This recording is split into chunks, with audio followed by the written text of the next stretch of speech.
സ്വർഗം വിളിക്കുക എന്നുള്ള കഥ പറയുമ്പോ കുറെ പറയേണ്ടി വരും. സ്ത്രീയെ കുറിച്ച് കുറച്ച് പറഞ്ഞാൽ മതി. എന്താണത്? ഇദാ സ്വല്ലത്തിൽ മർഅതു ഖംസഹാ, 5 നേരം പെണ്ണ് കൃത്യമായി നിസ്കരിച്ചാൽ അവൾക്ക് സ്വർഗമുണ്ട്. നിസ്കാരം നിർബന്ധമായ ആ ദിവസാണിത്. നിസ്കാരം അല്ലാഹു തആല സമ്മാനമായിട്ട് നൽകിയത്. അശ്രദ്ധ കാണിക്കാൻ പാടില്ല, ശ്രദ്ധാപൂർവം കൈകാര്യം ചെയ്യണം. നിസ്കരിക്കാത്തവൻ അള്ളാഹുവിന്റെ ഹബീബ് സല്ലല്ലാഹു അലൈഹി വസല്ലമ തങ്ങളുടെ ശാപം ഏറ്റുവാങ്ങിയ ആളല്ലേ. പ്രത്യേകിച്ച് സഹോദരിമാർ, പുരുഷന്മാരെല്ലാരും നിസ്കരിക്കുന്നവരാണ് എന്ന ആ ഒരു ആത്മവിശ്വാസത്തോടെ അവരെ ആക്ഷേപിക്കല്ല. പക്ഷെ എന്നാലും നമ്മളുടെ ചില കൃത്രിമമായ തിരക്കുകൾക്കിടയിൽ ആ ശീലം നമുക്ക് കൈവന്നിട്ടില്ല എന്നുണ്ടെങ്കിൽ നിസ്കാരം നഷ്ടപ്പെട്ടു പോകും. എങ്ങനെ? ഒരു കല്യാണത്തിന് പോയാൽ പിന്നെ നിസ്കാരമില്ല. ഇവിടെ എപ്പോഴാ കല്യാണം നടക്കില്ലെന്ന് എനിക്കറിയില്ല. ചില നാടുകളിൽ കാണാം കല്യാണം ഇപ്പൊ റിസപ്ഷൻ ആയിരിക്കും. അസർ കഴിഞ്ഞൊരു 4 മണി 5 മണിയോടുകൂടെ പോയാൽ ഒരു ഇശാ കഴിഞ്ഞിട്ട് വരിക. അസറിന് ഇപ്പൊ പോകുമ്പോ നിസ്കരിക്കുന്നു വെക്ക. മഗ്രിബ് നിസ്കാരം എന്ന് പറയുന്ന ഒരു സമ്പ്രദായം തന്നെ അത്തരം ഫംഗ്ഷനുകളിൽ മാറ്റിവെക്കുന്ന സാഹചര്യം. എന്തിനേറെ പറയണം, വീട്ടിലൊരാൾ മരിച്ചാൽ പോലും തിരക്ക. മരിച്ചിരിക്കാണ് വീട്ടിലൊരാൾ. അല്ലാഹു നമ്മുടെ കൂട്ടത്തിൽ എല്ലാവർക്കും ദീർഘായുസ് തരട്ടെ. അന്ന് പോലും ആ വീട്ടിൽ ഇങ്ങനെ ആള് വരികയാണ്. അല്ലെങ്കിൽ ആ മരണവുമായി ബന്ധപ്പെട്ട ചില ചടങ്ങുകളുടെ പകലുകളിൽ ളുഹറില്ല, അസറില്ല, ഇങ്ങനെ പോവാ പാടില്ല. സ്ത്രീകൾക്ക് ആർത്തവം ഉണ്ടാകുന്നതും ആ ആർത്തവം തീരുന്നതും അവർ ശ്രദ്ധാപൂർവം കാത്തിരിക്കണം. കാരണം എന്താണെന്നറിയോ? അത് തീർന്ന് ഉടനടി അതിന്റെ കുളി നിർവഹിച്ച് അതിന്റെ തൊട്ടുടനെയുള്ള ആ വഖ്ത് അവരെ നിർവഹിച്ചിട്ടില്ല എന്നുണ്ടെങ്കിൽ അല്ലാഹു തആല എങ്ങനെയാണ് അവർക്ക് പ്രതിഫലം തരിക? സ്ത്രീകൾക്ക് അല്ലാഹു തആല കൊടുത്ത സൗകര്യങ്ങളുണ്ട്. അവന്റെ കാരുണ്യത്തിന്റെ ഭാഗമായി നമ്മളെ പോലെയല്ല. റഹ്മാനായ റബ്ബ് അവർക്ക് ആർത്തവത്തിന്റെ പേരിൽ, പ്രസവരക്തം പുറപ്പെടുന്നതിന്റെ പേരിൽ അല്ലാഹു തആല അവർക്ക് കൂലി നൽകിക്കൊണ്ടിരിക്കുകയാണ്. പടച്ചോന്റെ ഒരു കാരുണ്യം നോക്കി നിങ്ങള്. അത് ഖളാ വീട്ടാൻ പറയല്ല. അതേ സമയത്ത് അവർ തൊട്ടുടനെയുള്ള സമയം മുതൽ നിസ്കരിക്കുന്നവരാണ്. അതിന്റെ മുൻപ് അവരാ നിസ്കാരം നിർവഹിക്കുന്നവരാണ്. റഹ്മാനായ അല്ലാഹു തആല അവരാ ഉപേക്ഷിച്ചിരിക്കുന്ന, അവര് മാറ്റിവെച്ചിരിക്കുന്ന ആ നിസ്കാരത്തിന് അല്ലാഹു തആല അവർക്ക് കൂലി കൊടുക്കുകയാണ്. കണ്ടോ? പക്ഷേ അപ്പൊ നമ്മൾ വിചാരിക്കും പിന്നെ 6-7 ദിവസം ഒരു മാസത്തിൽ ഏതായാലും കൂലി കിട്ടുമല്ലോ. അങ്ങനെയല്ല. ആ കൂലി കിട്ടണമെന്നുണ്ടെങ്കിൽ അതിന്റെ മുമ്പ് ഒരു നിസ്കരിക്കണം, ശേഷം നിസ്കരിക്കണം. ചിന്തിക്കണം സഹോദരിമാര്, ചിന്തിക്കണം. ആ നിസ്കാരം തഖ്വയോടെയും വളരെ ശ്രദ്ധാപൂർവം നിർവഹിക്കുക. റസൂലുള്ളാഹി സ്വല്ലല്ലാഹു അലൈഹി വസല്ലം പറയാണ്, ഇദാ സ്വല്ലത്തിൽ മർഅതു ഖംസഹാ. പ്രത്യേകിച്ച് ഞാൻ പറയട്ടെ, ഈ വെക്കേഷൻ കാലഘട്ടത്തിൽ നിങ്ങളുടെ പെൺകുട്ടികൾക്ക് നിസ്കാരം പരിശീലിപ്പിക്കാനുള്ള മുഹൂർത്തം കൂടിയാണ്. ആൺകുട്ടികളുടെ കാര്യം ഞാൻ പ്രത്യേകമായിട്ട് പറയുകയല്ല. നിങ്ങളുടെ പെൺകുട്ടികളായ വളർന്നു വരുന്ന തലമുറയിലെ പെൺകുട്ടികളുണ്ടല്ലോ, അവർക്കൊരുപാട് കാര്യങ്ങൾ ശ്രദ്ധിക്കേണ്ടതായിട്ട് വരും നിസ്കാരത്തിൽ. അവരെങ്ങനെയാണ് നിസ്കാര കുപ്പായം ധരിക്കുന്നത്, എങ്ങനെയാണ് അവർ സുജൂദ് ചെയ്യുന്നത്, എങ്ങനെയാണ് അവർ റുകൂഅ് ചെയ്യുന്നത്. ആൺകുട്ടികളുടെ കാര്യത്തിൽ നമ്മൾ വളരെ താല്പര്യത്തോടെ പലപ്പോഴും ശ്രദ്ധിക്കുമെങ്കിലും നമ്മുടെ പ്രിയപ്പെട്ട പെൺകുട്ടികളുടെ കാര്യത്തിൽ അശ്രദ്ധയുണ്ടാവാനുള്ള സാധ്യത കൂടുതലാണ്. അത് മാറ്റിവെക്കണം. മക്കളെ കൂടെ നിർത്തി നിസ്കരിപ്പിക്കണം. അവരുടെ നിസ്കാരം നമ്മൾ ശ്രദ്ധിക്കണം. ആ നിസ്കാരങ്ങളിൽ വല്ലപ്പോഴും അവരുടെ ഔറത്ത് വെളിവാകുന്നുണ്ടോ? നിസ്കാരത്തിലുള്ള അവരുടെ ഔറത്ത്, കാലവരുടെ ഔറത്താണത് വെളിവാകുന്നുണ്ടോ? അത് ശ്രദ്ധിക്കണം. അങ്ങനെ നിസ്കാരത്തിന്റെ കാര്യത്തിൽ ജാഗ്രത പാലിക്കുന്ന, ജാഗരൂകരാവുന്ന പെണ്ണുണ്ടല്ലോ, ഇദാ സ്വല്ലത്തിൽ മർഅതു ഖംസഹാ വസ്വാമത് ശഹ്റഹാ. റമളാനിൽ അവൾ നോമ്പ് നോറ്റാൽ, ഉമ്മമാരോട് ഞാൻ പ്രത്യേകമായിട്ട് പറയാണ്, സ്ത്രീകളെ സംബന്ധിച്ചിടത്തോളം ഒരു റമളാനിൽ 6 or 7 നോമ്പ് സ്വാഭാവികമായും ആർത്തവ രക്തം കാരണത്താൽ അവർക്ക് ഖളാ ആയി പോകും. പ്രസവ രക്തമുണ്ട് എങ്കിൽ അവർക്ക് ഒരുപാട് നോമ്പുകൾ ഖളാ ആയി പോകും. റമളാനിന് ഏതാനും 1 മാസവും 2-3-4 ദിവസങ്ങളുമേ ഉള്ളൂ. അത്ര തന്നെ തികച്ചില്ല. ആ നോമ്പിന്റെ മുമ്പ് കഴിഞ്ഞ വർഷത്തെ നോമ്പ് ഖളാ വീട്ടൽ നിങ്ങളുടെ മേൽ നിർബന്ധമാണ്. ആ നോമ്പ് നിങ്ങൾ വീട്ടിയിട്ടില്ല എങ്കിൽ അള്ളാഹുവിന്റെ സ്വർഗം കിട്ടുമെന്ന പ്രതീക്ഷ നമുക്ക് വേണ്ട. നിങ്ങൾ നോമ്പ് ഒഴിവാക്കിയതിനും അല്ലാഹു തആലാക്ക് വേണ്ടി ഇന്ന് നിങ്ങൾ ഖളാ വീട്ടുന്നതിനും അല്ലാഹു ഇരട്ടി പ്രതിഫലമാണ് നിങ്ങൾക്ക് തരുന്നത്.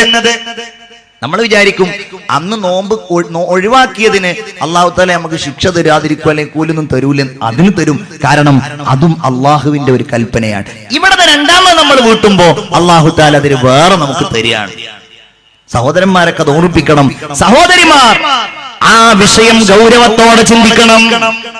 റമളാനിൽ നോമ്പ് നോറ്റാൽ വസാമത്ത് ശഹ്റഹാ വഹഫിളത് ഫർജഹാ, അവരുടെ മറ്റൊരു ബാധ്യതയാണ് അവരുടെ ഗുഹ്യസ്ഥാനങ്ങളെ എല്ലാ ഹറാമിൽ നിന്നും അവർ കാത്തുരക്ഷിക്കുക. ഒരനാവശ്യത്തിലേക്കും പോകാതെ തഖ്വയിൽ അധിഷ്ഠിതമായി ജീവിതം നയിച്ച് ചുറ്റുപാടുകളിൽ പ്രലോഭനങ്ങളുമായി വരുന്നവരോട് വളരെ പരുഷമായി സംസാരിച്ച് ഒരു ഹറാമിലേക്കും ഒരു തെറ്റിലേക്കും പോകാതെ സമ്പൂർണ്ണ ഈമാനോടുകൂടെ ജീവിക്കുക, അവരുടെ ഗുഹ്യസ്ഥാനം കാക്കുക. അതോടൊപ്പം അവരുടെ ഭർത്താവിന് വഴിപ്പെടുകയും ചെയ്യുക. എന്താവും? സ്വർഗം കിട്ടും. ദഖലത്ത് ജന്നത റബ്ബിഹാ. റുമൈസ ബീവി റളിയല്ലാഹു അൻഹാ ഈ പറഞ്ഞ എല്ലാ കാര്യങ്ങളിലും സശ്രദ്ധം പ്രവർത്തിച്ച ഒരാളായിരുന്നു. എല്ലാ കാര്യങ്ങളിലും ഒരു ഹറാമിലേക്ക് പോയില്ല. സയ്യിദുന അബൂ ത്വൽഹത്തുൽ അൻസാരി റളിയല്ലാഹു അൻഹു മുസ്ലിം ആകുന്നതിന്റെ മുമ്പ് ഉമ്മു സുലൈമിനെ വന്ന് കല്യാണം ആലോചിക്കുക. കല്യാണം ആലോചിക്കുമ്പോ ഉമ്മു സുലൈം പറഞ്ഞു, അബൂ ത്വൽഹ, നിങ്ങളെപ്പോലെയുള്ള ആളുകൾ കല്യാണം ആലോചിക്കുന്നത് വളരെ നല്ലതാണ്, എനിക്ക് വലിയ സന്തോഷമാണ്. പക്ഷേ ഈ സന്ദർഭത്തിൽ എനിക്കതിന് നിർവാഹമില്ല. അപ്പോൾ ചോദിച്ചു, സ്വർണമാണോ വേണ്ടത്, അതല്ല വെള്ളിയാണോ വേണ്ടത്? എന്ത് വേണമെങ്കിലും ഞാൻ തരാം, പകരം എനിക്കൊന്ന് കല്യാണത്തിന് സമ്മതിച്ചാൽ മതി, എന്നെ കല്യാണം കഴിക്കാൻ. നിങ്ങൾ വിധവയാണല്ലോ. പറഞ്ഞു, അല്ല അബൂ ത്വൽഹ, സ്വർണവും വെള്ളിയുമല്ല, ഞാനും നിങ്ങളും ആശയപരമായി വ്യത്യാസമുണ്ട്, ആദർശപരമായി നമ്മൾ വിഭിന്നരാണ്. നിങ്ങൾ കാഫിറായ ഒരു മനുഷ്യനാണ്, ഞാൻ മുസ്ലിമാണ്, അതുകൊണ്ട് നമ്മൾ തമ്മിൽ യോജിക്കൂല. ഉമ്മു സുലൈമിനോട് ചോദിച്ചു, ഞാൻ എന്ത് ചെയ്യണം? Ummu Sulaim സദുപദേശം നൽകിയെന്നാണ്. പിന്നെ എങ്ങനെയാ സ്വർഗം കിട്ടാതിരിക്കുക? ചിന്തിക്കണം. മതം നോക്കാതെ, ജാതി നോക്കാതെ, ഭൗതികമായിട്ടെങ്കിലും ഒരു ഗുണം പോലും നോക്കാതെ, ഏതെങ്കിലും ഒരു വൃത്തികെട്ടവൻ ദുരുദ്ദേശത്തോടെ ഒരു മിസ് കാൾ അടിക്കുമ്പോഴേക്ക് അവന്റെ കോളുകൾക്ക് ഉത്തരം നൽകാൻ, വാട്സപ്പിൽ അവനോട് ചാറ്റിംഗ് നടത്തുവാൻ, എന്നിട്ട് അവന്റെ പിന്നാലെ പോകുവാൻ, തനിക്ക് ജന്മം നൽകിയ തന്റെ നാട്ടുകാരുടെ അഭിമാനത്തെ ചോദ്യം ചെയ്ത് തന്റെ പ്രിയപ്പെട്ട ഉപ്പയെയും ഉമ്മയെയും വേദനിപ്പിച്ച് പോകാൻ ഉദ്ദേശിക്കുന്നവരും അങ്ങനെ പോയവരും പഠിക്കേണ്ടതാണ്. സ്വർഗം കിട്ടണമെങ്കിൽ ഉമ്മു സുലൈമിനെ മാതൃകയാക്കണം. ഉമ്മു സുലൈം എന്താ ചെയ്തത്? അബൂ ത്വൽഹയോട് പറഞ്ഞു, അബൂ ത്വൽഹ, നിങ്ങൾ ഒരു കാര്യം ചെയ്യും. നിങ്ങളൊന്ന് ആലോചിച്ചു നോക്കിയ അബൂ ത്വൽഹ, എങ്ങനെയാണ് മരങ്ങളെയും കല്ലുകളെയും നിങ്ങൾ ആരാധിക്കുന്നത്? ഏതെങ്കിലും മനുഷ്യന്മാര് കൊത്തിണ്ടാക്കിയ മരങ്ങളെയും കല്ലുകളൊക്കെയാണല്ലോ നിങ്ങൾ ആരാധിക്കുന്നത്. അതെങ്ങനെ നിങ്ങൾക്ക് സാധ്യമാകുന്നത്? നിങ്ങൾക്ക് ഒന്ന് ആലോചിച്ചുകൂടെ? വീണ്ടും വീണ്ടും ഇങ്ങനെ പറഞ്ഞപ്പോ അബൂ ത്വൽഹ റളിയല്ലാഹു അൻഹു ചോദിച്ചു, ഞാൻ എന്ത് ചെയ്യണം ഉമ്മു സുലൈം? അവിടുന്ന് പറഞ്ഞു, ഇദ്ഹബ് ഇലാ റസൂലില്ലാഹ്, നിങ്ങൾ അല്ലാഹുവിന്റെ റസൂലിന്റെ അടുക്കലേക്ക് പോവുക. എന്നിട്ട് നിങ്ങൾ മുസ്ലിം ആവുകയും ചെയ്യുക. അതല്ലാതെ വേറെ നിർവാഹമില്ല. സഹോദരിമാർ അതൊക്കെ ചെയ്യേണ്ടത്. കോളേജിൽ പഠിക്കുന്ന മക്കൾ, വാട്സാപ്പ് ഉപയോഗിക്കുന്ന കുട്ടികൾ, ഏതെങ്കിലും ആളുകൾ ഇത്തരം ചിന്തകളിലേക്ക് നമ്മളെ അങ്ങ് ക്ഷണിക്കുമ്പോ അവന് ഹായ് എന്ന് പറഞ്ഞിട്ട് മറുപടി പറയല്ല, അവനെ നേർമാർഗത്തിലേക്ക് നയിക്കാൻ കഴിയുന്നുണ്ടെങ്കിൽ അത് ചെയ്യാ. അതല്ലാന്നുണ്ടെങ്കിൽ ആ ഭാഗത്തേക്ക് ശ്രദ്ധിക്കാനേ പോവാതിരിക്കുക. നന്നാക്കാലോ, അംറും ബിൽ മഅറൂഫ് നടത്താലോ, നഹ്യുൻ അനിൽ മുൻകർ നടത്താലോ, ചെയ്താ വലിയ പുണ്യല്ലേ? ചിന്തിക്കണം. ഉമ്മു സുലൈം റളിയല്ലാഹു അൻഹയുടെ ഈ വർത്തമാനം കേട്ട് അബൂതല്ല ചിന്തിച്ചു, ശരിയാണല്ലോ, ഞാൻ എന്തിനിങ്ങനെ ആരാധിക്കണം? അബൂതല്ല നബിയെ കാണാൻ ആഗ്രഹിച്ചു. അള്ളാഹുവിന്റെ ഹബീബിനെ കാണാൻ വേണ്ടി മദീന പള്ളിയിലേക്ക് അബൂ തൽഹത്തുൽ അൻസ്വാരി റളിയല്ലാഹു അൻഹു ചെല്ലുമ്പോ നബിയും സഹാബികളും പള്ളിയിൽ ഇരുന്നുകൊണ്ട് അവരിങ്ങനെ സംസാരിക്കുകയാണ്. അള്ളാഹുവിന്റെ ഹബീബ് സഹാബികളോട് പറഞ്ഞു, സഹാബാ ജാഅകും അബൂ തൽഹ, അബൂ തൽഹ ഇതാ കടന്നു വന്നിരിക്കുന്നു. ഖുർറത്തുൽ ഇസ്ലാമി ബൈന ഐനൈ, അദ്ദേഹത്തിന്റെ രണ്ട് കണ്ണുകൾക്കിടയിലും ഇസ്ലാമിന്റെ പ്രകാശം ഞാൻ കാണുന്നു എന്ന് നബിയുനാ മുഹമ്മദ് മുസ്തഫ സല്ലല്ലാഹു അലൈഹി വസല്ലം പറഞ്ഞു. ഉമ്മു സുലൈമിന്റെ ഈ വർത്തമാനം കേട്ട് അബൂ തൽഹ റസൂലുള്ളാഹിന്റെ മുമ്പിൽ വന്ന് മുസ്ലിമായി. എന്നിട്ട് ഉമ്മു സുലൈമിനെ കല്യാണം കഴിച്ചു. അവർ രണ്ടുപേരും ഏറ്റവും വലിയ മാതൃകാ ദമ്പതികളായിട്ട് മാറി.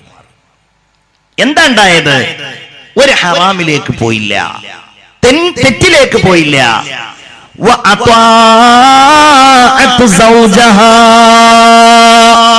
പെണ്ണിന് സ്വർഗത്തിൽ കടക്കാൻ അല്ലാഹു തആല നിശ്ചയിച്ചിരിക്കുന്ന 4 മാർഗങ്ങളിൽ അവസാനത്തേതാണിത്? തന്റെ ഭർത്താവിന് വഴിപ്പെടുക. അതിനും റുമൈസ മാതൃകയാണ്.